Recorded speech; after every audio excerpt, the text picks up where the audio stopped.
Hello everyone, how are you all? I hope you are fit and fine and your preparation is also going well. I, C.A. Rajat, welcome you all to EduTap. This is another lecture for important MCQs for SEBI examination 2020. In this particular lecture, I bring to you chapter number 11th, part 2. Chapter number 11th, as you all know, is about appointment and qualification of directors. So one part we have already posted on the Wednesday and this is the second part. So let us now not waste the time and start with the lecture.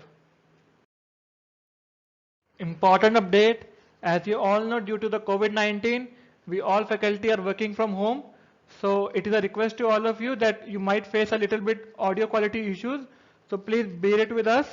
Please stay home, stay safe, stay online and prepare well for your examination. These are some of our previous results. As you all know, EduTap has been a leading brand in producing great results for NABARD, RBI and SEBI. So in NABARD graded 2019 examination, more than 25 selections were there out of 41 seats. In NABARD grade B examination 2019, out of 8 seats, 4 selections were there from EduTap. In RBI grade B examination 2019, more than 215 students have been called for interviews. 2018 results, NABARD grade A, from 46 seats, 26 selections were from EduTap. SEBI graded 2018, 41 selections were there out of 84 seats. That is about 50%. And in RBI grade B 2018 examination, out of the 127 seats, 72 selections were there from EduTap. Moving on. 1. So first question for you is, a dash is an individual who is appointed to attend a board meeting on behalf of the director of a company where the principal director, that is the original director, would be unable to attend the meeting. So which type of director is appointed in place of a already existing director who is for any reason unable to attend the board meeting? So is it additional director, alternate director, nominee director or independent director? Very easy answer, very easy question. I know you know the answer. Basically, if you know the definition of each and every term, then you are well aware of the answer. So let me explain. So when we talk about alternate director, he is a personal, that is, he is a human being who is appointed by the board of directors as a substitute to a director who may be absent from India for a period which is not less than 3 months. So alternate director is a director who is appointed in place of an already existing director. He is appointed by the board of directors and he is a substitute to the principal director who is appointed so that that person can be attending the meeting on the behalf of the principal director. When we talk about independent director, you know, we have talked about independent director in the previous video also, that he is a person who is appointed by the board of a company, and that person, this independent director, is an independent individual as the name suggests, and that person is not having any sort of pecuniary or commercial relation or transaction with the company. Next is additional directors. So they are appointed by the board of directors, and for their appointment there is no requirement for the approval of shareholders, and they hold the office till the next AGM. So why do our additional directors appointed? I will give you a simple example. Suppose during the course of the company, during the course of the year, a particular director dies, and now the minimum number of requirement, that was that these many number of directors should be there in the company. Now there is no time to call a meeting. So what does the board of directors do? They appoint an additional director so that the work could be done and the minimum number of directors required to fulfill the quorum is made, that the criteria is fulfilled regarding the Companies Act and other regulations. So he is just appointed by the board of directors without the approval of the shareholders, so that the quorum requirements and the minimum number of directorship requirements are fulfilled. So these directors hold the office till the coming AGM, and they are appointed by the board of directors without the approval of shareholders. Next is the nominee directors. So nominee directors are normally individuals who are appointed on behalf of an institution. For example, if a bank is a shareholder or a member of a company, if a bank is a shareholder or a member of a company, so that bank appoints a person, appoints a director on the behalf of the bank to represent the bank in the company. So that director will be known as a nominee director. Moving on, question. So a dash is an individual who is appointed to attend a board meeting on behalf of director where the principal director would be unable to attend. You know the answer, it is alternate director. Answer B. A person can be a director in maximum dash companies, out of which maximum dash can be public companies. So here we are just talking about that a single person can be a director in maximum how many companies, and out of the total number of companies, how many companies can be public companies. So is it total companies should be 20 and public companies 10, total companies 15 and public companies 10, total companies 15 and public companies 5, or total companies 15 and public companies 12? So what is the answer? Basic question. You must know the answer for this question. If you are not knowing the answer to this question, this is the simplest question that can be asked from director's chapter. So if you are not aware of this question, so you can get a reality check of your preparation. Just explain it to you. A director can be a director, or a person can be a director in maximum 20 companies. Okay, so the overall limit is 20 companies, subject to that he can be a director in maximum 10 public companies. So when we talk about total companies, we have to see that overall limit is 20 companies, and within that also we have a sub limit, that is on public companies, that a person can be a director in maximum 10 public companies. And some information regarding that when we are counting the directorship of maximum 20 companies, then we do not have to include the dormant companies. Dormant companies are those who are not functioning right now, or which have not submitted or filed their documents for 2 or 3 years. So they are given a status of dormant companies. And for the limit of directorships of maximum 10 public companies, directorship in private companies that are either holding or subsidiary companies of a public company shall be included. So for example, there is a private company which is a subsidiary or a holding of a public company. So if a person is a director in that company, so that will also be counted as directorship in public companies. I'll explain you again. If a person is a director in a private company, and that private company is either a holding or a subsidiary company of another public company, then that directorship will be counted as a directorship in a public company. Okay, so now you know that a person can be a director in maximum 20 companies, out of which maximum 10 can be public companies. So answer here shall be A. Question number 3. So Mr. Ram is a director in 15 private companies. So he is liable for a penalty of dash. So if an individual is a director in 15 private companies, he is liable for penalty of dash amount, rupees 50,000, rupees 1 lakh, rupees 2 lakh, or none of the above. So what shall be the penalty applicable on Mr. Ram if he is a director of 15 private companies? I have just explained the point to you, that in how many companies a person can be a director. That a person can be a director in maximum 20 companies. So subject to that he can be a director in maximum 10 public companies. So overall limit is 20 companies, but Ram was a director in 15 private companies. So he has not violated any provision. He has not violated any provision. Then I'm telling you a penalty if he violates any provision. That is, if he is appointed as a director in more than 20 companies or more than 10 public companies. So in that case, the person shall be liable for penalty of 5,000 rupees for each day after the first day during which the contravention continues. So in the case he has violated the provision, then the penalty is applicable, na? But in this particular example, I have said that he is a director in 15 private companies. So here there is no violation. So the answer here shall be D, none of the above, because he has not violated any provision.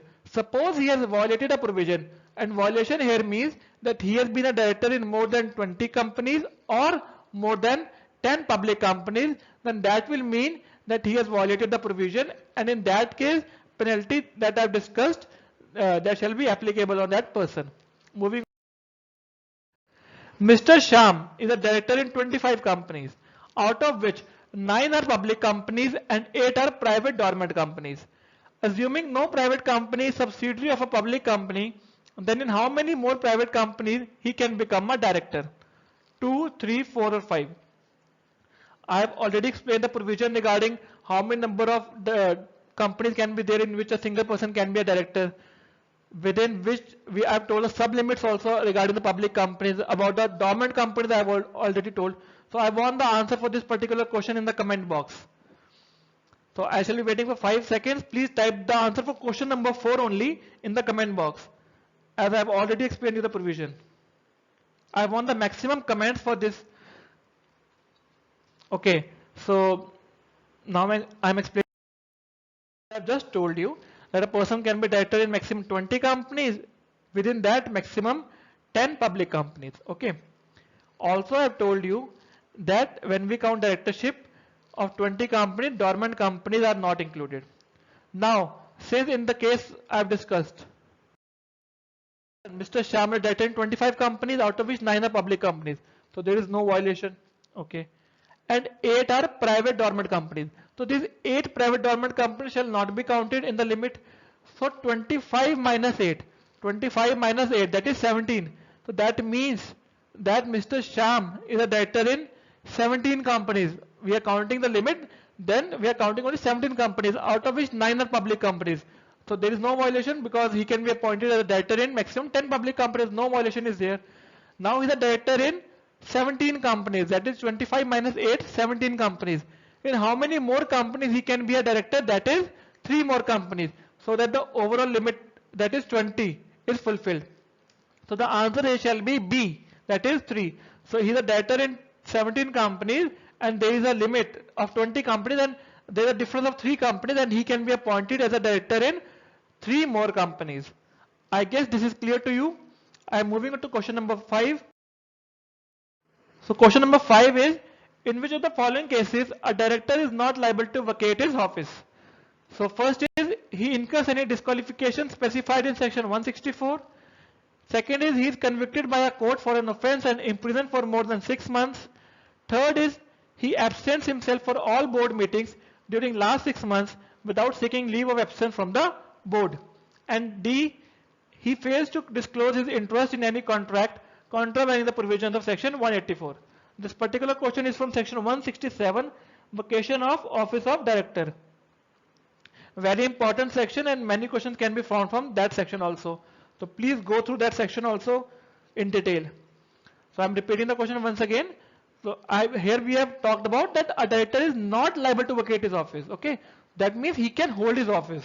So in which of the following cases he can hold his office? He is not liable to vacate the office.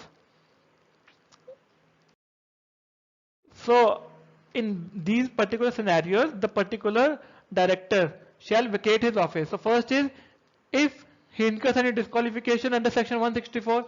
In section 164 we have read a lot of disqualifications. So if any of the disqualification is attracted, then that person shall have to vacate his office. Next is, he absents himself from all the meetings of the board of directors held during a period of 12 months. That is 12 months. Okay, so his absence shall be from all the meetings. Firstly, all the meetings, all the board meetings, and during a period of 12 months with or without seeking leave of absence of the board. So he has been absent from all the meetings for a period of 12 months or more with or without leave of absence. So if he has taken the permission from board, then also, if he has not taken the permission from board, then also he has to vacate his office if he is absent for more than a period of 12 months in all the meetings of board of directors. Third is, he acts in contravention of provision of section 184, that is regarding the disclosure of interest. Fourth is, he fails to disclose his interest in any contract or arrangement in which he is directly or indirectly interested, some of the a little bit same provisions. Fifth is, he is convicted by a court of any offence and sentenced to imprisonment for not less than 6 months.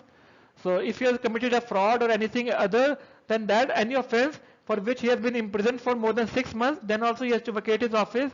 Then if he is removed as per section 169, that is according to the provisions of removal of directors, if he is removed from the office, then he has to vacate the office.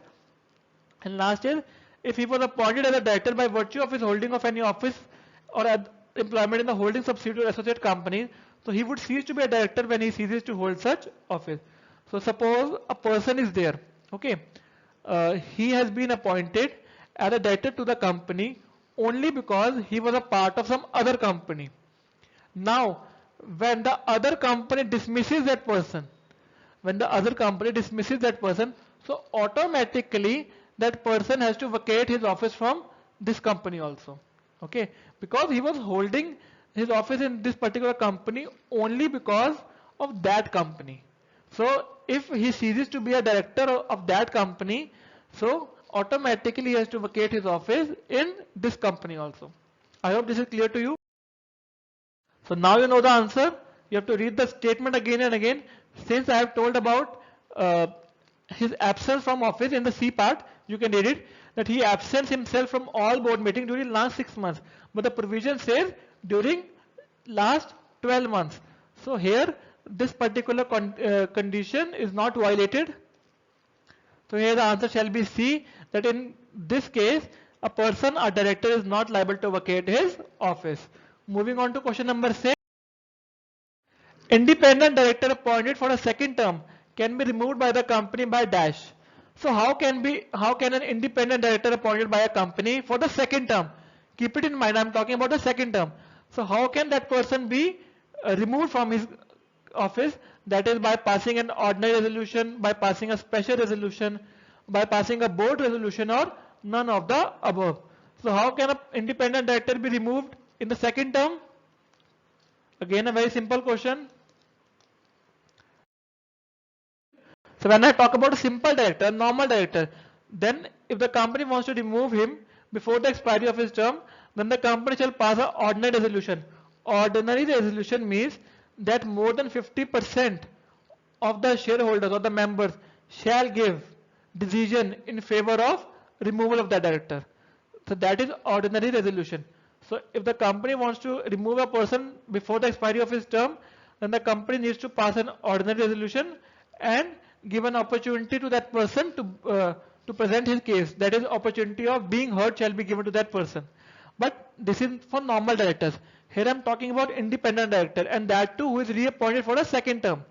Not for the first time. I am asking when the independent director is reappointed for the second term. We have already studied that an independent director can be reappointed for the second term also, and after that he has to serve a cooling off period. So when he is reappointed for second term, in that second term he shall be removed only by passing a special resolution. Okay, so the company needs to pass a special resolution, that is more than 75% of the people shall give voting in the favor that that person shall be removed from the office. So if more than 75% people give a voting in the favor, then that independent director shall be removed, but before that an opportunity of being heard shall be given to him. Particular question, the answer shall be B. By passing a special resolution, independent director shall be removed by the company in his second term. 7. The designing director can inform the ROC about his resignation using form number dash. Keep it in mind, I am talking about how the resigning director can inform the ROC. I am not saying how the company can inform the ROC. So here, who is informing the ROC? The resigning director himself is informing the ROC about his resignation. So the form number shall be DIR 10, 11, 12 or 13. I am waiting for your answers. Type the answer in the comment box. I am seeing it regularly that the videos are not being liked and comment. So I would request you to please like the video and share it with your friends, and please do comment on the videos so that I can know that if you are able to understand it or not.